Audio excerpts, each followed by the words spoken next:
नमस्कार। नागपुर में ठंडी का एक अधिवेशन चल रहा है और उस अधिवेशन में बहुत सारे लोग अपना मोर्चा लेकर आ रहे हैं, धरने भी कर रहे हैं। तो आज यहाँ पर हमारे साथ में भारत मुक्ति मोर्चा के सदस्य लोग हैं, उनका भी यहाँ पे एक धरना आंदोलन है, वो भी मोर्चा निकालने वाले हैं। तो जानते हैं उनकी प्रतिक्रिया। सबसे पहले लेता उनकी परिचय। सर, आपका परिचय बताएं।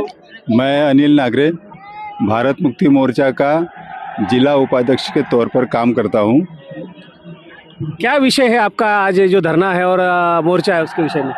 आज भारत मुक्ति मोर्चा की ओर से ये धरना प्रदर्शन का कार्यक्रम है और ये जो महिलाएं हैं ये मोतीबाग रेलवे स्टेशन के पास में, रेलवे लाइन के पास में भीम रत्न नगर नाम की एक बस्ती है और पिछले 60-70 सालों से यहाँ पर वो रह रहे हैं। हाँ, माता टोली भी है।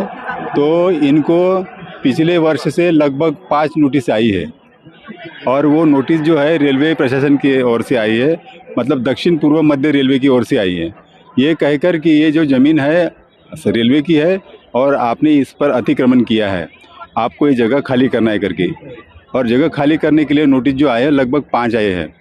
तो हम लोग इतनी सी मांग लेकर यहाँ पर आए हैं कि ठीक है, हमको हटा दो, कोई दिक्कत नहीं है, लेकिन हम लोग जो 60-70 सालों से रह रहे हैं, कोई 2-4 सालों से तो रह नहीं रहे, तो हमारा पहले पुनर्वसन कर लो, हमारे रहने की कोई पहले व्यवस्था कर लो, उसके बाद में हमको हटा दो, हमें कोई दिक्कत नहीं है। तो वो बोलते हैं कि नहीं, वो रेलवे कुछ नहीं कर सकता है करके।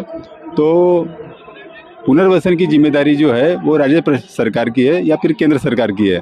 तो अभी वर्तमान में ये नागपुर में अधिवेशन चल रहा है महाराष्ट्र सरकार का, तो उसमें हम लोग ये मांग लेकर आए कि हम लोगों का पहले पुनर्वसन किया जाए करके, क्योंकि वहाँ पर छोटे बच्चे भी स्कूल जाते हैं, बड़े बुजुर्ग हैं, और अचानक उनको हटा देंगे तो रहेंगे कहाँ, रहेंगे बेघर होकर कहाँ रहेंगे।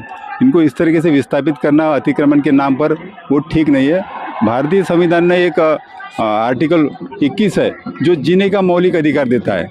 जब उनका जीने का मौलिक अधिकार है तो उसका उल्लंघन ना रेलवे प्रशासन कर सकता है, ना केंद्र सरकार करती है, ना सुप्रीम कोर्ट करता है। सुप्रीम कोर्ट ने इस बात को माना है करके। तो हम लोगों का केवल इतनी सी मांग है कि हमारा पहले पुनर्वसन कर लो और उसके बाद में हमें जहाँ हटाना है हटा दो, बस इतना। अगर आप इस जो आपका अधिवेशन में मोर्चा है या धरना है, अगर आपकी बात अगर सरकार नहीं मानती तो इसके बाद में आपका अगला पड़ाव क्या होगा? नहीं, हमारा विश्वास है कि सरकार हमारी बात मानेंगी। अच्छे हैं उप मुख्यमंत्री महोदय एकनाथ जी शिंदे है और गृह निर्माण विभाग भी उनके पास है। तो मुझे तो नहीं लगता वो पहले ऑटो चलाते थे, कोई एकदम ऊंचे खानदान से तो होके आए नहीं है, गरीब घर से ही है वो। तो उनको गरीबी क्या होती है वो मालूम है। तो ये सारे लोग जो है गरीब लोग हैं, उनकी बातें वो सुनेंगे, हमदर्दी जताएंगे और जो आवश्यक कार्रवाई है वो करेंगे और सहायता प्रदान करेंगे, पुनर्वसन भी करेंगे, ऐसा हमको भरोसा है। नहीं करेंगे तो फिर हम लोग आगे की कार्रवाई करेंगे। हम लोग ऐसे ही हम हटने वाले नहीं है।